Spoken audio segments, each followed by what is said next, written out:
മറ്റു വാർത്തകളിലേക്കാണ്. മലബാറിൽ +1 സീറ്റ് പ്രതിസന്ധി ഉണ്ടെന്ന് തുറന്നു സമ്മതിച്ച പൊതുവിദ്യാഭ്യാസ വകുപ്പ് മന്ത്രി വി ശിവൻകുട്ടി. ഒരു ക്ലാസ്സിൽ 65 കുട്ടികൾ പഠിക്കേണ്ടി വരുന്ന സാഹചര്യമുണ്ട്. ഹയർ സെക്കൻഡറി സംവിധാനം നിലവിൽ വന്നപ്പോൾ ചിലർ ചെയ്തതിന്റെ ഫലമാണ്. അതിന്റെ കാരണം അതിന് ഉത്തരവാദി താനല്ല. അലോട്ട്മെന്റുകൾ പൂർത്തിയായാൽ ഈ പ്രശ്നം ഒരു പരിധിവരെ പരിഹരിക്കാൻ സാധിക്കും. എന്നാൽ ഇഷ്ടവിഷയം തന്നെ പഠിക്കണം എന്ന പിടിവാശി ചിലർക്കുള്ളതാണ് പ്രതിസന്ധിക്ക് ഇടയാക്കുന്നത്. ഇത്തവണ പരാതികളില്ലാതെ +1 പ്രവേശനം നടത്താൻ സാധിച്ചു. +1 പ്രവേശനത്തിന് ഇതുവരെ അപേക്ഷിക്കാത്തവർക്കും റീ അലോട്ട്മെന്റിൽ അപേക്ഷ നൽകാൻ സാഹചര്യമുണ്ടെന്നും മന്ത്രി വി ശിവൻകുട്ടി കോഴിക്കോട് പറഞ്ഞു. ഇപ്രാവശ്യം വളരെ ഗൗരവത്തോടുകൂടിയാണ് നമ്മളത് പ്ലാൻ ചെയ്താണ് നടത്തിയിട്ടുള്ളത്. എന്തെങ്കിലും ചിലപ്പോൾ ചില കുറവുകളുണ്ടായിരിക്കും. പിന്നെ ഇതിൽ വേറൊരു പ്രശ്നമുണ്ട്, അതാണ് നിങ്ങളുടെയൊക്കെ ശ്രദ്ധയപ്പെടുന്നത്.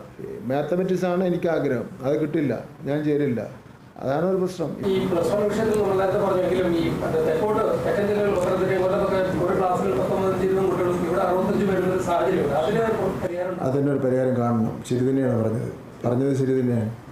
അത് ഏതോ ഒരു കാലഘട്ടത്തിൽ ഞങ്ങളൊന്നും ഞാൻ ചെയ്ത കാര്യമല്ല. ഏതോ ഒരു കാലഘട്ടത്തിൽ ഈ +1 വന്നവരവുണ്ടല്ലോ, ഒരു വന്ന വരവിൽ ഓരോരുത്തർ അനുവദിച്ചതാണ്. അതിൻ്റെ ഒരു റീഅറേഞ്ച്മെൻറ്റ് ചെയ്യണം. അത് അടുത്ത വർഷം ചെയ്യാൻ ആലോചിക്കുക.